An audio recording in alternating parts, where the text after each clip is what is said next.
A Brexit deal could return to the House of Commons on December 30 as trade talks run down to the wire. Boris Johnson and the European Commission President Ursula von der Leyen said substantial progress had been made on a Brexit trade deal following a phone call on Thursday, but both are still warning there are significant obstacles to overcome.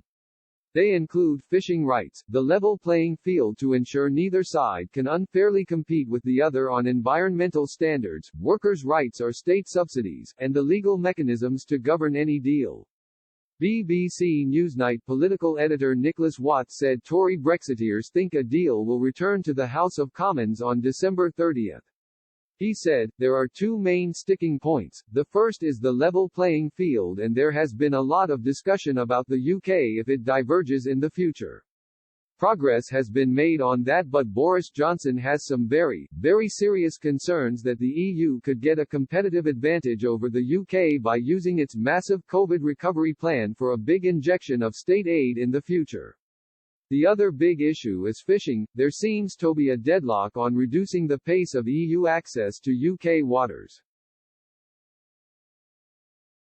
He added, there is talk in Brussels of giving Boris Johnson space so he can sell an eventual deal to Brexiteers in his party.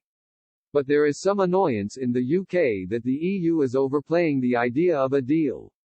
The UK is saying there are real problems and the Prime Minister is prepared for no deal if that's what he needs to do to protect the sovereignty the UK has got from that Brexit referendum.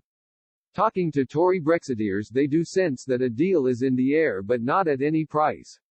They don't think it's going to come next week, they think it might come just after Christmas and then a vote in the House of Commons on December 30. That obviously is right down to the wire because the transition ends at 11 p.m. New Year's Eve. Negotiations between the UK and EU will continue on Friday, but time is running out to reach a deal with just a fortnight until the end of the transition period.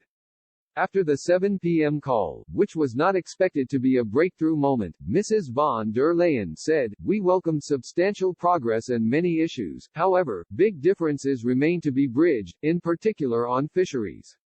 Bridging them will be very challenging.